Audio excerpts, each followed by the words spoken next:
दा बेखौ आङो बेक्तिगत भाबे बुंनो थाखाय बारा नागिराखै मानोना मेटारा आसामनिसो मेटार आरो बिश्वजित दैमारी बिथाङा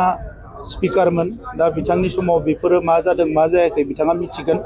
दा सासे बर' दैदेनगिरि हिसाबै बिथांनि सायाव जोङो अराय सम रेसपेक्ट खालामो दा नैबे जाथायखौ लानानै जे गमामायैनो बे जुदि गाज्रि खामानि मावदोंबा बियो एकाउन्टेबल जागोन आरो जुदि बेवहाय मायबाफोर षड़यन्त्र जादोंबा बेखौबो नुगोन नाथाय बिनि सायाव आङो बिथांखौ बेक्तिगत भाबे आं जेबो बुंनो सानाखै बेफोरबायदि जाथायफ्रा मोजां नङा कारन जोङो सरकाराव बायदिसिना दायित्वआव बै समाव जों नायनांगौ जे आं हारसिं नङा बा नों हारसिं नङा जोङो बेवहाय गोबां मानसिनि बाथ्रा थायो दा नंखायनो मा जाथाय जादों बेखौ साननैसो उनाव मोर क्लियार जागोन जेथिया स्टेट गभर्नमेन्टनि चिफ मिनिस्टार बा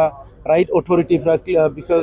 क्लेरिफिकेसन होगोन कारन मिडियायावसो खोथाया ओंखारबाय थादों दा बे हिसाबै बिथाङाबो जेबो बुङाखै दा बेखौ जों नायगोन इयुनाव आरो बिनि सायाव बाथ्रा बुंगोन